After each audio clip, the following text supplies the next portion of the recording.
No atšautiem maziem pirkstiņiem pie smalkas tasītas teātrī līdz pietumsuša bārne grandijām domātā pašu un vēl visu, ko kultūras slota. Dzene, Ieva Dzene.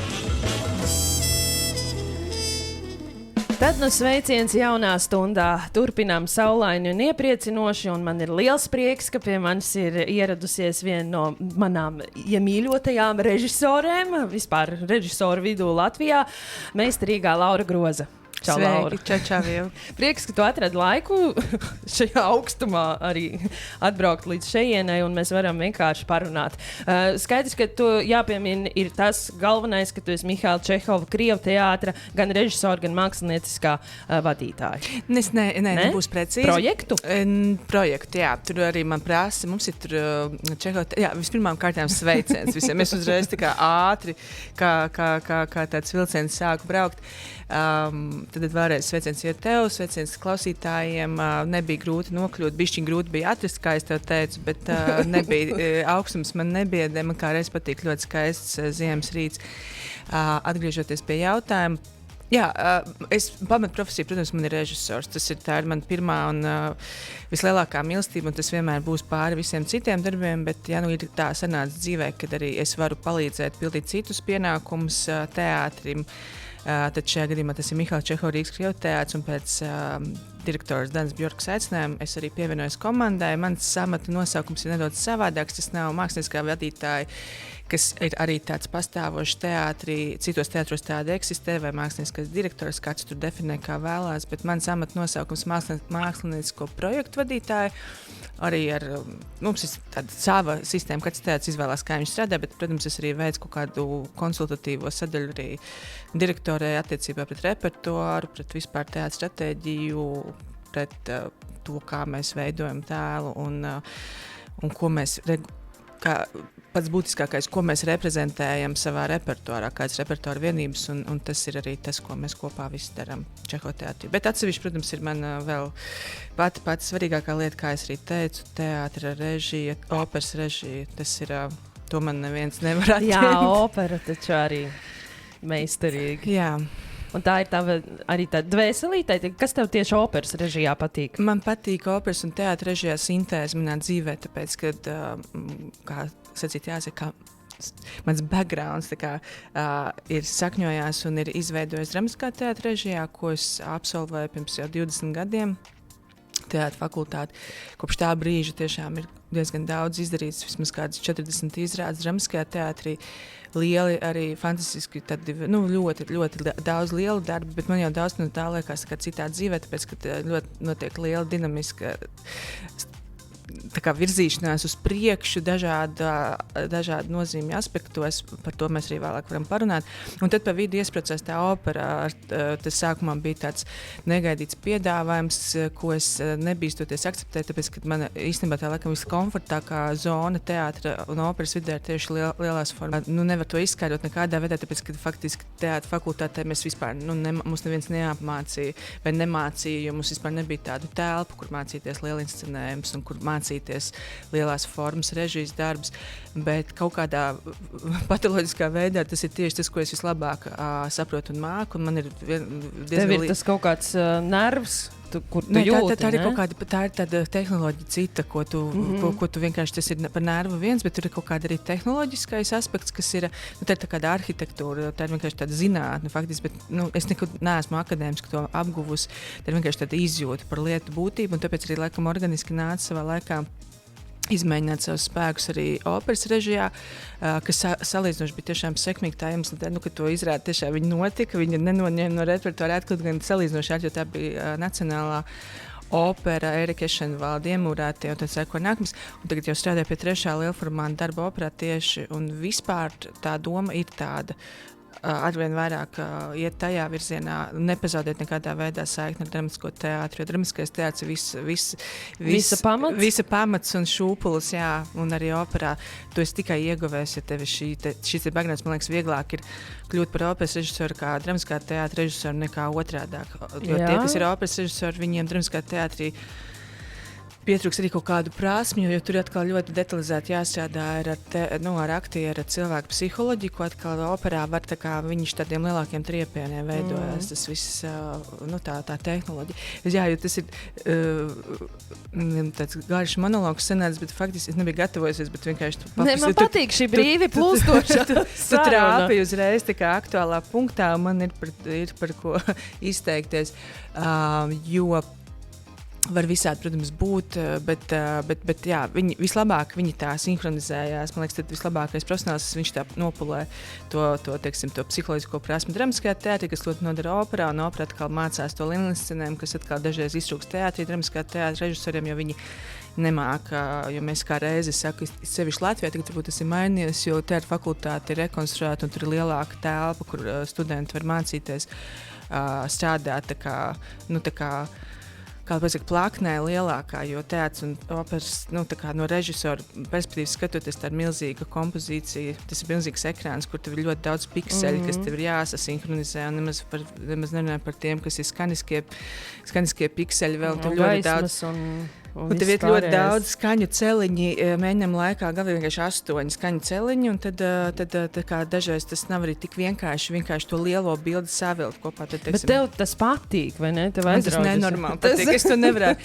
Tā ir mani saka, kaut kādā ziņā, es arī dažreiz esmu par to domājis, bet man liekas, ka tas vispār man ir, es pat negribu tā kaut kā, nezinu, tā kā pārspīlēt to nozīmību, bet faktiski es domāju, ka tas man pat kaut kādā reizē ir tiešām strādājis šī mana profesijas laimīga izvēle, kalpojas kā kaut kāds tāds dzīves jēgas vispār atradums, jo, jā, tā ir misija.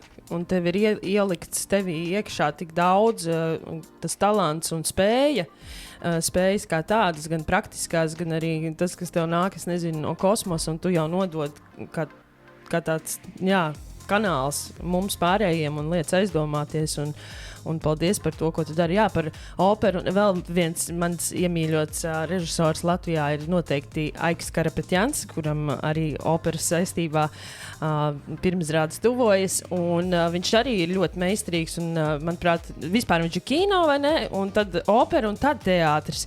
Un viņa teātra izrādes ir viens no manām mīļākajām. Viņam tik arī forši sanāk un tā. Jā, starp citu gribās pieminēt arī to, ka es esmu savā ziņā bijusi aktrisīte tavā izrādē Dzīvoklis. Tu biji tā Es biju reivotāja. Dejotāja, wow, forši. Jā. Bet cik daudz es uzzinu, dažreiz tik daudz, man dažreiz arī liekas, ka man nepatīk nenormāla paviršība, un man nepatīk, kad cilvēki savā profesijā ir pavirši. Un tad dažreiz tādos gadījumos, kā tagad sanāk, ka es esmu bijis pavirši, es neesmu varbūt tevi tā kā nesavilkt tagad. Bet tas ir pilnīgi normāli. Es saprotu, ka es tur biju sāna lomā, mēs forši reivējam, bet paldies par šo te opciju, un tas ir brīnišķīgi, ka tu kā režisori, tā kā arī ieaicini to parasto cilvēku, kuram ir varbūt interesi, jo es izlasīju uzreiz ieraudzīju, jā, es vēlos, un vēl pie tam tevis režisētā izrādē, tā kā tas bija piepildījums, un es ieguvu arī paziņas un draugus, un mēs vēl joprojām satiekamies. Cik forši. Un es galvenais no tā izredzes tik daudz, man bija tie skaņu celiņi atkal jāsinhronizē, kad es tikai koncentrējos uz to Ashley, kas man bija jādara, es vienkārši nepamanīju, kas tur vēl paralēli notiek, kas ar ko draudzi, kādi tiešām kontakti ir nodibinājušies, vai tas ir tik forši, vienkārši man prieks. Tev pat varbūt nav jāpamana tajā brīdī.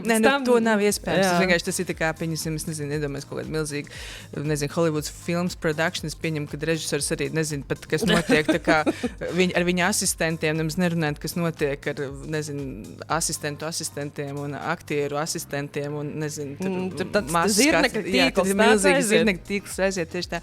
Man ir tas pats, es arī tiešām ļoti bieži nezinu, kas pat manās izrādēs, kad tiešām ir kaut kāda tur nezinu, Rīgas doma, nevis Rīgas doma korskolas audzēkļi tagad būs operā, bet tur bija Mediņas skolas audzēkļi, arī puikas tādi Frankenšteinā piedalījās, un arī man nāk dažreiz veiklā vai ielas klāt tad jau pieauguši vīrieši un tādā basā saka sveiki.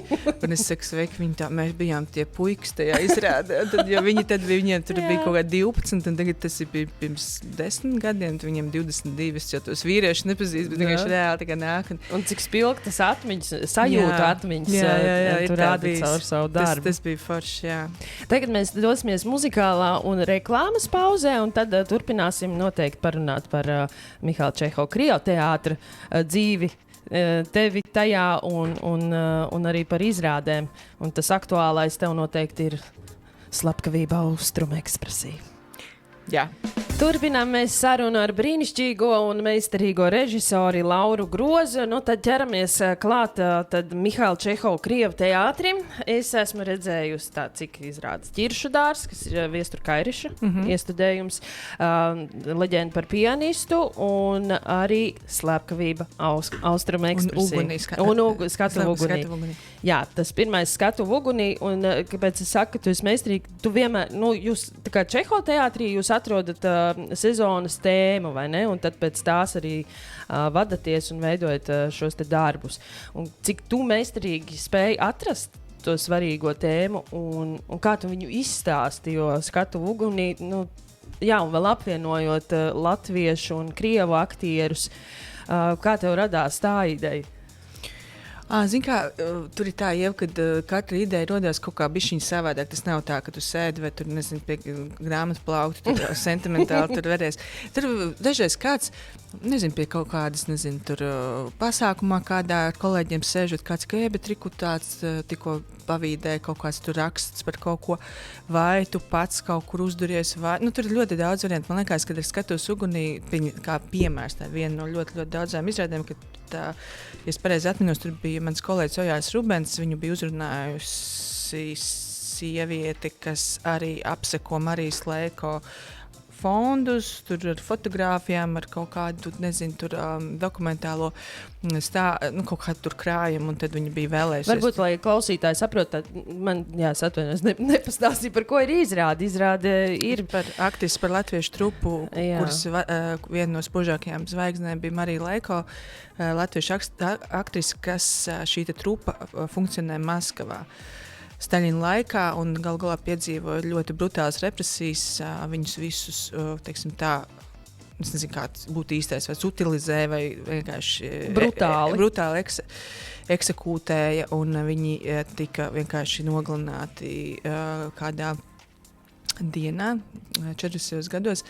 Kā mēs saprotam to laiku, tas bija sarežģīts, un tā rezultātā vienkārši tas ir tāds ļoti bēdīgs traips un arī tāds zaudējums arī latviešu teātrim, jo šie cilvēki, ieskatot Mariju Leko, kas bija faktiski tāda Eiropas līmeņa aktrise, ļoti nežēlīgos apstākļos gāja bojām. Par to arī bija šis stāsts, un tāpēc bija būtiski, ka tieši Čehova teātrim mēs stāstam, ka ir šī arī dažreiz ir visādas spekulācijas par to, kā cilvēki uztver mūsu visu kopīgo vēsturi, šo 20. gadsimtu.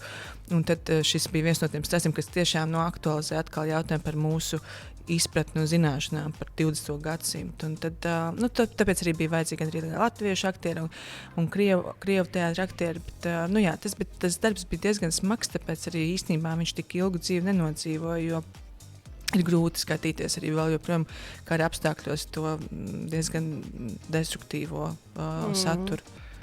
Un mēs arī dzīvojam šobrīd tik lielā pārmaiņu laikā un neziņā, un arī skatoties vēsturē, un šī izrāde liek domāt par to, ka nav tāda viena taisnība. Tu esi kā cilvēks, personība, vienkārši liktenis griežos un skaidrs, ka tu gribi izdzīvot.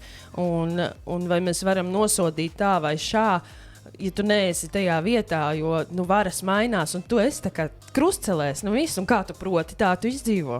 Jā, bet tikai, ja es papildināšu, lai nepārprast, ir viena taisnība, tad ir viena vēsture, un tā kā, lai dažreiz ir tendence, tā kā mēs zinām, mēs dzīvojam ļoti tieši tā sarežģītā diskutablā laikā, kur katrs var uzdot kaut kādu savu patiesību, bet ir kaut kādas kopatiesības, ir kaut kādi fakti, vērtības un ir improvizācija par faktiem, bet šie ir fakti. deportācijas notika, Staļina represijas notika, karš šobrīd notiek Ukrainā, un tā mēs nediskutējam par šiem, mēs varam tikai tieši tā aktualizēt šos cilvēku stāstus, šos cilvēku likteņu stāstus, tieši tā kā tu saki, kas nonāk pēkšņos varas griežos vai tur laikmeta griežos un vienkārši tiek, nezinu, ir faktiski bez vainas vainīgi, jo vienkārši atradās neīstajā vietā, neīstajā laikā, un tas par to arī bija. Bet ejam uz kaut ko priecīgāku. Priecīgāks. Man pie šīs izrādes noteikti ir jāpasaka tā. Es ļoti mīlu Krievu teātra aktierus un kā viņi spēlē. Tur ir temperaments, un tas ir pilnīgi kaut kāds cits piedzīvojums, un mani tas aizķer. Un tajā laikā es biju uzaicinājusi uz šo izrādi savu draugu, kurš ir īstenis latvietis, un tā. Un viņš teica, ka viņš neies, un es viņam skaidroju gan to vēsturisko faktoru, gan to, ka tur būs arī latviešu aktieri, un saistībā ar karu Ukrainā, tad es viņam teicu, un tad, kad pirms izrādes jums skan brīnišķīgās Danas Bjorkas balsī atgādinājums par to, ka mēs esam par Ukrainu un pret agresoru, un tad to visu izskaidrojot, aizgāja viņš, un tu zini, pēc tam, jā, man ļoti patika. Un ir jāiet, un ir jāredz, un tīpaši jāatspoguļo tēmas, kas izgaismo, vai ne? Bet pie priecīgāka, Hercules Poirot. Es tiešām no bērnības esmu Hercule Poirot fane, tieši saistībā ar Davida Sušēja atveidojumu, un man bija ļoti interesanti. Es domāju, ka es vilšos, dodoties uz šo izrādi, Slepkavība Austrumu ekspresija. Bet es nevīlos vispār. Paldies, ka tu Hercule Poirot uztaisīji pavisam pretēju tam, kāds ir Davids Sušē. Pastāstīja par darbu pie šīs izrādes. Vai tev pašai kaut ko īpaši nozīmē Agata Kristī, viņas darbi, Hercules Poirot, un es saprotu arī detektīvs jums sezonai cauri vijās. Jā, detektīvs, mistērija, faktiski jau jebkura laba dramaturģija ir kaut kādā veidā mistērija un detektīvs vienkops, tikai tādi detektīvi kā Agats Kristī detektīvi vai Conan Doyle detektīvi, viņi tiešām ietver tādu tā happy endu, tādā nozīmē, ka šis detektīvs viņš tiešām atrisina kā likums, nav neviena lieta, ko viņš neatrisina. Un viņš sakārto to izjaukto pasaules kārtību, jo vienmēr jebkurš detektīvs sākās ar to, ka tiek sajaukt pasaules kārtību, notiek kaut kāds noziegums. Noziegumi notiek mūsu pasaulē neatkarīgi katru dienu un neskaitām, bet vienmēr šo autoru darbos tiek atsūtīts šis glābēja eņģelis, vai viņš tur nejauši nonāk, vai viņš tiek iesūtīts, vai viņš tiek izsaukts, bet viņš ierodās un viņš kā reiz, viņam nekad neiet viegli, jo cilvēka daba ir nešpatna, viņu maldina un mēģina novest no ceļa, bet beigās viņa uzdevums ir tiešām ieviest šo kārtību atpakaļ Jā, tāpēc man patīk detektīvs. Es nevaru teikt, ka es tur baigā fani tādā nozīmē, ka es lasu un es katru dienu tur skatos, bet man ļoti patīk, kad GO3 televīzijā, kas man arī mājās ir, vakaros tiešām katru vakaru ir Hercules Poirot ar tieši tā brīnišķīgo. Es esmu tāda fani, kurai ir visas sezonas, un viņš mani nomierina. Viņš nomierina, tieši tā kā es saku, un tu pareizi atzīmē, ka viņš nomierina, tāpēc, ka viņš liek domāt, ka ir iespējams šis te mūžīgais atrisinājuma klātbūtne un tā lietu sakārtotība, jo ikdienā tu piekritīsi, ka tas notiek nevienmēr. Ja? Mēs nevienmēr piedzīvojam šo gandarījumu par to, kad mēs satiekam šo te taisno tiesu, kad visa pasaule piekrīt, ka ir kaut kāda ķēze, kas tiek novērsta, un mēs visi vienojamies, ka tā ir daudz labāk, un tā mēs vairs nedarīsim. Nav tāda lieta. Līdz ar to Hercules Poirot tiešām ir brīnišķīgs radīts tēls, bet tieši tā kā tu saki, ir ļoti grūti noticēt, ka viņš var būt savādāks. Un viss sākās ar to, ka Dana Bjorka man jautāja, ko es vēlos iestudēt, un es teicu, pat cik pēdējās 2 sezonas tiešām ir bijušas ļoti psiholoģiski smagas ar šiem darbiem, jo tur bija ne tikai ar balss grupēm Sibīrijas sniegos tēma veltīta deportācijai izsūtījumiem, tad sekoja Skatu ugunī, kas bija veltīta Staļina represijām, tad sekoja Liepājas teātrī darbs veltīts holokaustam. Lai tu saprastu to visu, es pati piedāvāju, tas nav tā, ka man neviens nekad dzīvē to nav teātrī uzspiedz, bet man likās, Tu nebaidies no izaicinājumiem un smagām tēmām. Bet arī tāpēc, ka laiki mainījās, sākās šis ārprātīgais, absurdais, diezgan destruktīvais un pretīgais karš, nebeidzamais. Kā tu nevari vienkārši tikai tajā taisīt kaut kādus izklaidējuši, kam arī iespējams ir sava vieta, ja tu to izdari, lai tos cilvēkus bišķiņi uzmundrinātu, bet es, protams, kaut kā dabiski vēlējos reflektēt par to sajūtu, kāda man pašai bija, un tad tas bija par holokaustu Liepājas teatrī, Jānis Franks dienasgrāmata, kas arī vēl joprojām ir repertuārā Liepājas teatrī. Tad bija Lady Macbeth, kas bija veltīta kara tēmai kā tādai, un tad es sapratu, ka jau diezgan es esmu fiziski, morāli noguris. Es izsmelt, ne tādā nozīmē, es jūtos pati, man nav tā, ka es esmu pārguris, bet es vienkārši tiešām vairs neredzēju jēgu turpināt šo mūžīgo nebeidzamo apceri, jo es jūtos, ka es savu visu, ko es gribēju par to pateikt, es pateikusi. Un tad jautājums bija, kas tālāk? Un Dan prasīja, ko tu vēlies tālāk darīt, un es teicu, es gribu tieši uztaisīt darbu, kur tiek ievies šī kārtība, šis cilvēks ir viens cilvēks, kas var leģitīmi, jo viņam pieder tāda autoritāte un tiesības, nodot tiesu izpildītājiem šo pārdarītāju un attaisnot to, teiksim, iztirzēt šo situāciju un dot mieru tiem cietušajiem. Un tāpēc tāpa doma par to detektīvu žanru. Un, protams, Agata Kristī man arī ir favorīti, jo viņa ir ārkārtīgi gudra sieviete, talantīga sieviete, ārkārtīgi arī pašironis. Ļoti, ļoti patīk. Es arī esmu uzaugusi gan ar Herkulu Poirot šiem ekranizējumiem, gan arī ar grāmatām.